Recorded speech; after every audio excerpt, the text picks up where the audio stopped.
him if there was anything in particular he wanted me to say about it.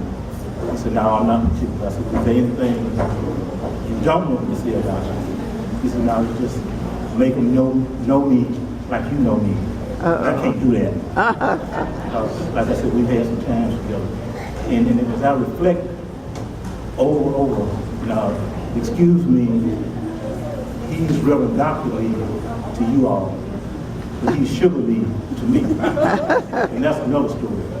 But, we had some great times over at Tuskegee. Me, Sugar Lee, and David Sporker Jackson, and we was a committee. We really perpetrated a lot of craziness, but in that time we really were close, and to be honest, I never imagined that he would become a preacher. Yeah. But you never know. So there's hope for everybody, even me, I guess.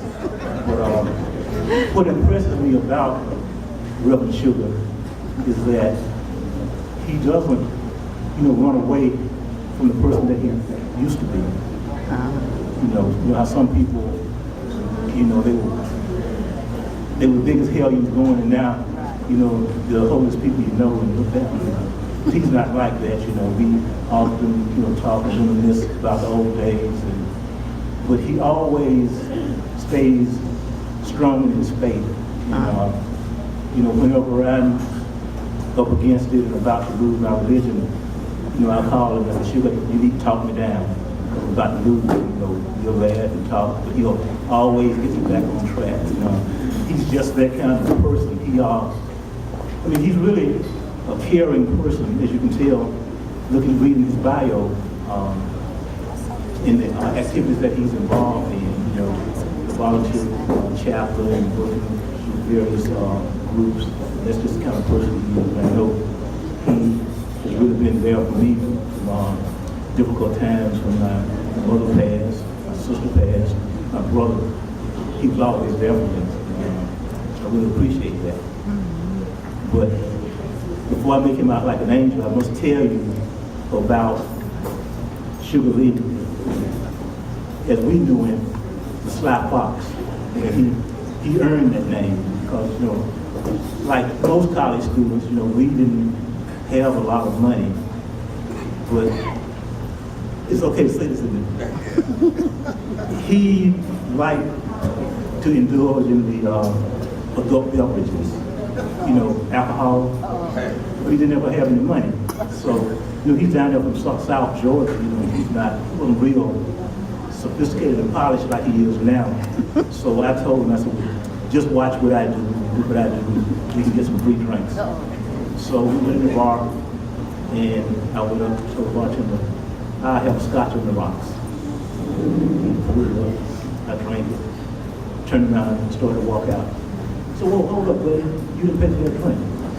No, you mistaken. I paid for the drink, and you took the money and you put it in the cash register. You're trying to embarrass me. I paid you. If this is that bad, well, you got to scam me. I'm just not going to stand for that. So, okay, go on. So Sugar Lee was watching. So he goes in, give me a dollar. He pulls it up, starts to drink. Watch this. Wait. Look at me. Do I look like I'm crazy? You look like you got plenty of sense. So, well, why you ask? Well, a minute ago, this guy came in, he ordered a drink, and I pulled it up, he drank it, and he said that he paid for it. But I swear, I don't remember him paying for it. And I know I'm not crazy. And she really looks at me and says, don't tell me the trouble, just give me my change. But that was yesterday, that was those days. Eldridge, he was quite a guy. And I really, after reading his bio, I see where I have taken his warm-heartedness and caring ways for granted. I just knew that he was a good person. But reading his bio and all, I see how a really good person, a great person he really is. And on top of that, he married good for Patricia, his wife. All right. A great couple. They were married since in the beginning now. Yes, since in the beginning. Without further ado, let's give a warm We're kind of welcome to Reverend Dr. Eldridge L. Lee.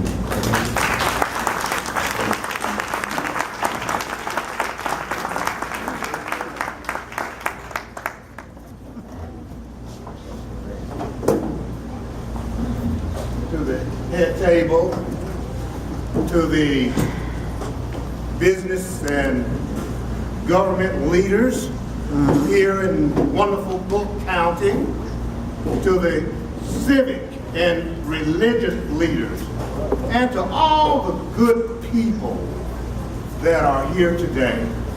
I want to say it is good to be here, just as Peter said. First of all, I would like to thank Roscoe for giving you a little feel for my character and my person. And hopefully that when we're all said and done, we'll be able to shake hands and smile. And that I'll be a friend of the citizens of Bullock County.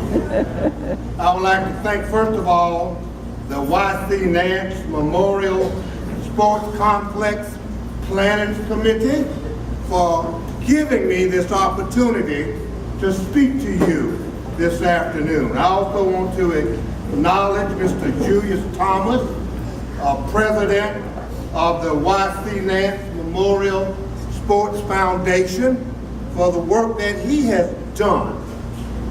I too like to honor the legacy of Mr. Y.C. Nance, an educator, a civic and youth leader, an Army veteran, church leader, husband, father, friend, and a good neighbor.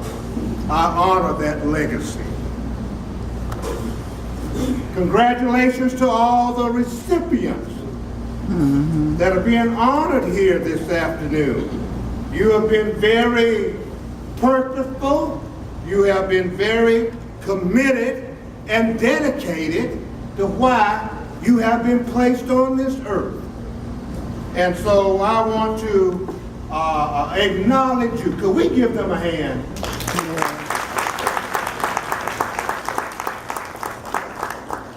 And also, as I move on, I want to introduce you to a wonderful woman. She's the butter in my butternut. She's the almond in my almond joy. She's the sugar in my sweet tea. I got it from right across the county line, Major. Patricia Lee, my bride, 45 years.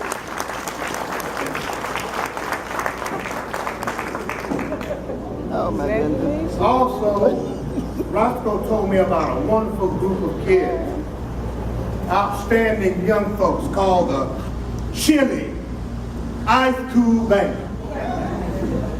And I did some Googling on them, and if any of them are here, would you please stand?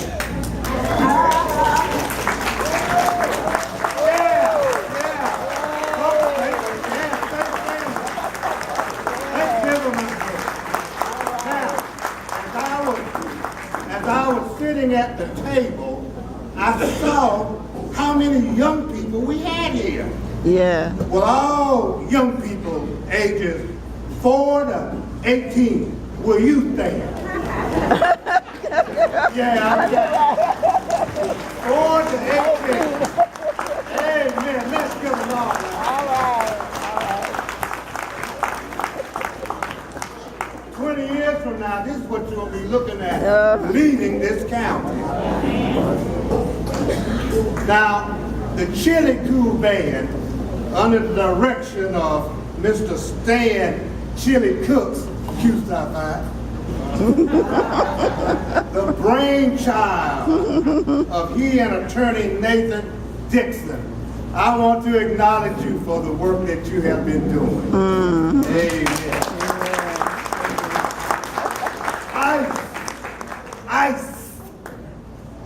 I for intensity. Uh-huh. C for communication. Uh-huh.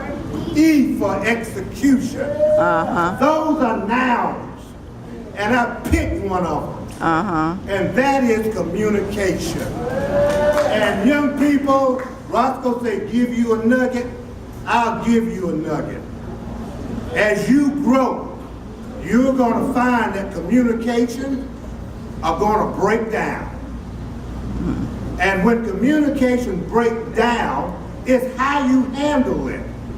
So in communication, I want you to know that you investigate what went wrong and not look for who was wrong. When you look for what went wrong, that's automatically going to come out. And then you'll be able to civilly, I just made up a word. You just be able to be civil in your correction by not breaking down communication, but it builds communication. So I like it. Amen. Amen. Now, listen. I'm going to tell one story and I'm going to tell another and I'm going to move on out your way. There was a man that made it to the pearly gates, and when he got there, he was met by St. Peter. And he asked St. Peter, what are all these clocks everywhere? What are those clocks are about? He said, well, this clock right over here, this clock belonged to Mother Teresa. As you can see, the hand has not moved. She never told a lie. So her hand stayed just right where it is. Now this clock right over here, this clock belonged to Abraham Lincoln. Now you see it moved 2 times. He told 2 lies. And he said, well, where's the president's clock? I said, well, it's down there in my office. I'm using it as a ceiling fan.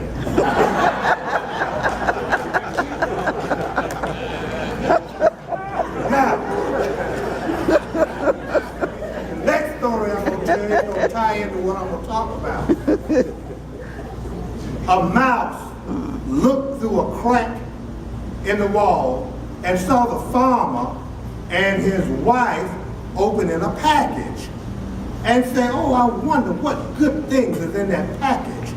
And when he opened the package, he found that something that devastated him. It was a mouse trap. And with that, he retreated to the farmyard. The mouse proclaimed a warning. There's a mouse trap in the house. There's a mouse trap in the house. The chicken clucked and scratched and raised her head and said, Mr. Mouse, I can tell you this, that it is no grave concern to me. It is of no consequence to me. I can't be bothered. Then the mouse turned to the pig and told him, there's a mouse trap in the house. There's a mouse trap in the house. The pig sympathized but said, I'm very sorry, Mr. Mouse, but there's nothing I can do about it but pray. Rest assured that you will be in my prayers.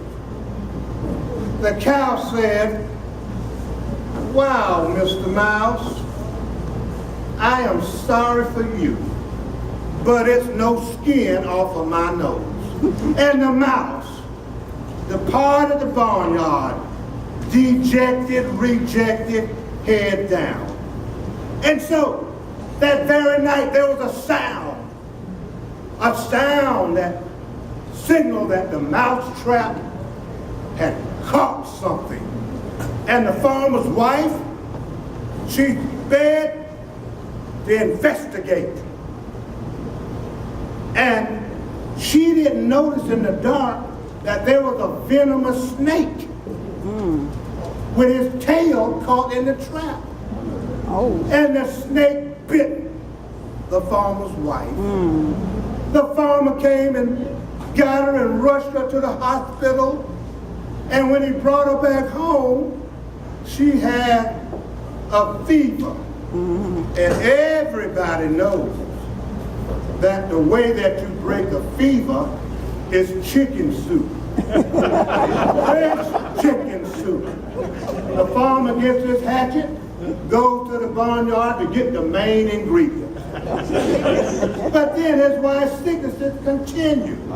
So friends and neighbors, they came to sit with the farmer's wife day and night. And they ran out of food. And so the farmer butchered the pig to provide food. But the woman died. And then folks from far and near came to the funeral. And again, he couldn't feed them all. So he slaughtered the cow. And the mouse looked through the crack and was very sad and disheartened. So what did you say, Dr. Lee? What I'm saying is this. When you see somebody having a problem, when you hear of somebody in trouble and you don't think that it involves you, just remember,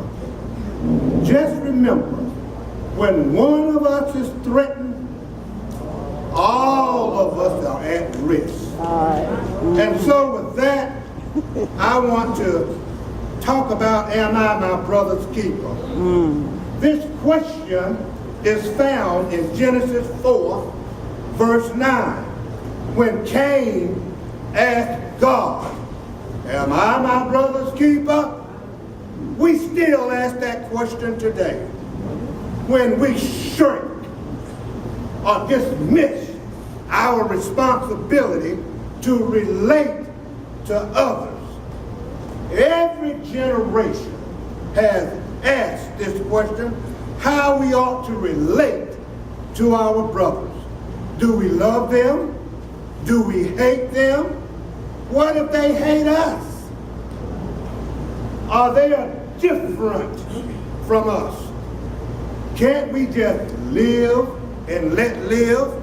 As Rodney King said after the LA riot, can't we just get along? How does God want us to relate to each other? God answered this basic question on relationship in 1 John chapter 3, verse 11. For this is the message that you have heard from the beginning, that we should love one another. The question, am I my brother's keeper? You may break this question down into three other questions. Number one, who is my brother? Number two, am I really responsible for my brother? And number three, what should I do for my brother? The first question, come on in here with me now. Who is my brother? Your brother is anyone needing your love. That's your brother.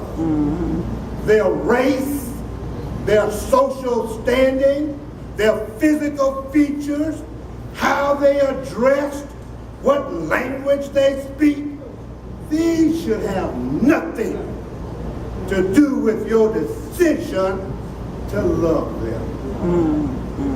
Under the skin, their blood is just as red as yours.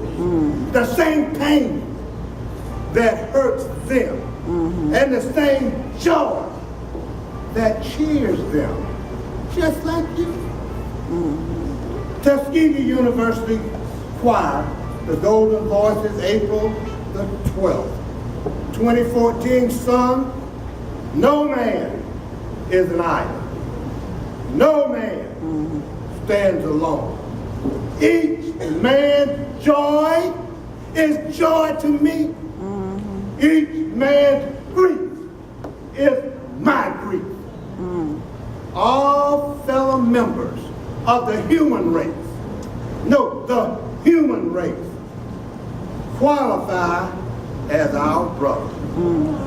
Says every person has need. He said, Dr. Lee, well, what about Bill Gates? Worth $86 billion. He might not have a financial issue, but he might have other needs. Anyone has, he's your brother. The second question that will help us answer Cain's question, am I responsible for my brother? Most people would say, no. I'm not responsible for someone else's actions. Stay with me here now.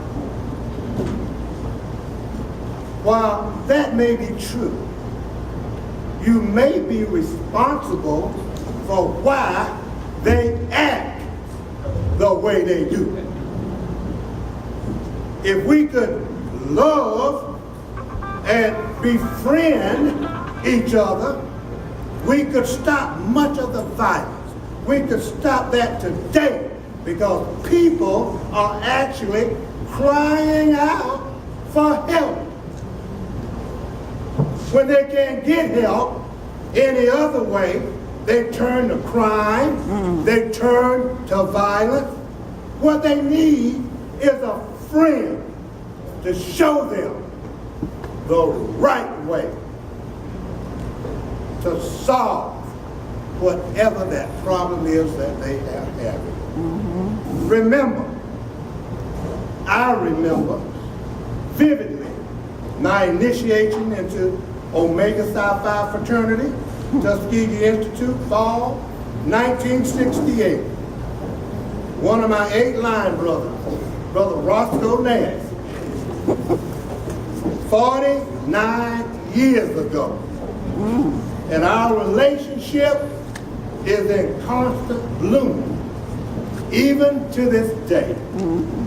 We hated those 8 weeks, but we knew that the initiation was doing something to us.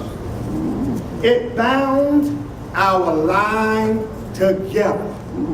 We had to know, we had to trust each other because everyone else was against us.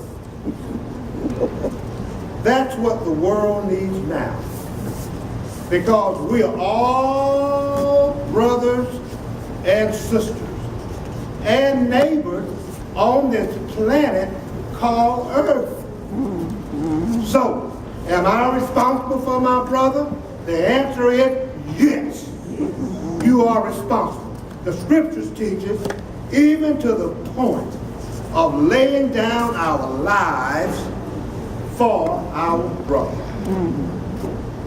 1 John, 3rd chapter, verses 17 through 18 tells us that if we have the means to help someone who is in need, we should share what we have with those folks that are in need. Otherwise, can we say the love of God is in us? Without Christ, the world will be an animal farm, full of chaos, full of tragedy. Because, you want to know why? Yeah, why? Because men love themselves more than God. So, the next time you hear someone is facing a problem and think that it does not concern you, remember the mousetrap. When one of us is threatened, all of us are at risk. We're all involved in this journey called life.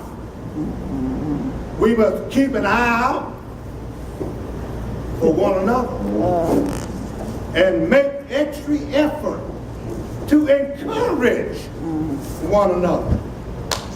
When I was in the Army, we regularly would have to run 5 miles.